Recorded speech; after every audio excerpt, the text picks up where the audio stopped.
Good day, you beautiful people of YouTube. It's the Man Marine, and we are on the bench today talking about the AIM Surplus upper slide and the barrel and internal parts kit. And so purchased this for about $260 altogether for the complete upper with the internal parts. And then I had some extra night sights, so threw those on there. I have gone ahead and ordered an additional set of sights, suppressor sights that is. Been carrying it around for a couple of days, and it's a nice change. Now, all guns have been safety checked prior to filming this video, but just kind of giving you a quick look of what it looks like. But yeah, gonna go with some suppressor sights. Took it out to the range recently and fired it. Now, because the current cost of ammo is just redonkulous, I bought the cheapest box of ammo I possibly could. And for whatever reason, the cheapest box of ammo for $18.99 was Blazer aluminum ammunition. Now, I shot 49 bullets out of the 50, and then I shot 6 hollow points, and I believe those were Winchester or Federal hollow points. We'll get into that in just a little bit. But here's so far, here are my thoughts on this. Reliability, pretty good. No issues out of 55 shots. Now, granted, that's 6 hollow points, which meant that the barrel can probably run hollow points with no issues. And then the ammo, which is nothing to write home about. And I mean, no one's running this probably for 3-gun matches or accuracy. But it's ammo that generally goes boom about every time. And will probably get you on paper, but probably nothing you'd want to sight in with. So as far as that goes, low expectations with this ammo.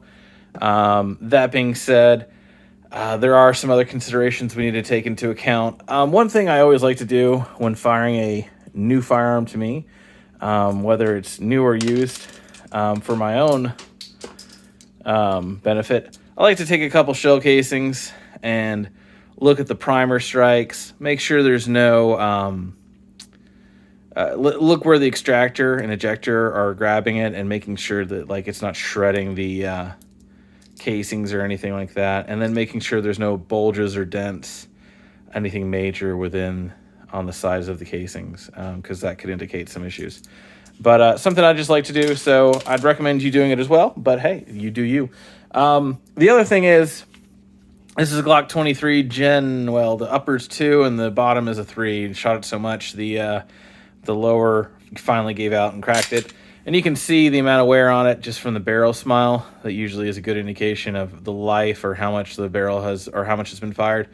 And yeah, so the slide's still great, barrel's still good, but the lower frame needed to be replaced. So there is, because the serration difference here, there is a significant weight difference between the two. And one is Glock, this is the Glock, and this is Glock with the AIM Surplus upper on it. And so what I wanted to do, and I hope the camera angle will be kind here and get that in. It looks like it is. We're going to go ahead and do the Glock. And so the Glock the Glock and the AIM Surplus upper, we are at 1 pound and 2.9 ounces, so almost 2.3 ounces. 1 pound, 3 ounces. And this is at 1 pound, 5.5 ounces. So there is more weight to it. Again, the main difference here is the uppers. The sights are the same, so no real difference between these two in that respect. The lowers are exact same. So yeah, there you go. The kind of little bit of weight difference. It is noticeable when firing and when carrying. So that's a nice, just kind of a weight measure savings. Going back to, we talked about reliability on the AIM Surplus. Let me grab this target. Now, before I show you my sad marksmanship here, I would say no matter what the gun is and no matter what the ammo is, generally the weakest link is the shooter. And that's just probably it. Now, there are those days and there are those people who have that time and ability who can say, hey, it might be more the ammo or it might be more the gun. But probably a good solid 90% of us, it's probably us as the weakest link on the firearm. Not to say that the ammo and other factors don't factor in, but the reality is probably us. That being said, I'll show you what I got. So this is me goofing off with some headshots with the aluminum ammo. And hey, it works. I can hit the paper at 11 yards. I got one flyer there that was me doing a mag dump. This is me doing a mag dump. A few slow fires in this chest and then in the center here. But where I really wanted to show was the hollow points. So what I was aiming for was a 3 here and then the 2 here. We'll start over here talking about the 3. This is what I was aiming for. And it's 3 shots, 1, 2, 3. And that was my closest grouping at 11 yards. Is that great? I don't know. If that's consistent, I'd say that's good as long as it stays that consistent at distance. If it starts spreading out more distance, maybe not the best. And then here is my best grouping. And again, I'm saying the biggest factor in this accuracy is me. Maybe not so much. I'd say the biggest factor at this point would probably me, then probably the barrel, then probably the ammo. So again, I'm saying I'm the main fault of the accuracy issues, but then the barrel.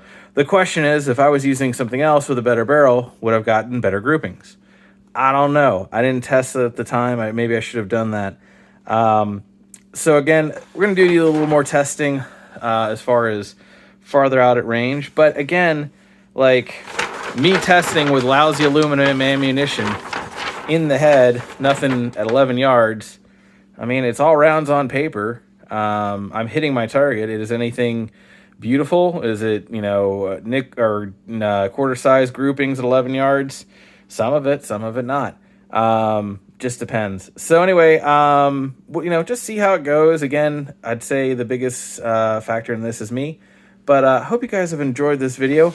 We are going to probably do maybe a couple more videos on this, and then this will probably be done for a while. I am going to throw some suppressor sights on it. I probably won't throw an RMR on it. I may throw a light on it, and that'll be about as far as this thing goes. But anyway, I'm wishing you guys all the best. If you could, please like, share, comment, and subscribe. That does help the channel grow. I greatly appreciate your support. Throw some love out to all those other 2A people within the YouTube community, because YouTube doesn't care for us. That being said, they have been a little nicer than normal. So we'll just see how that moves forward. Anyway, this is the Mad Marine signing off. Wishing you all the best. Have a good one.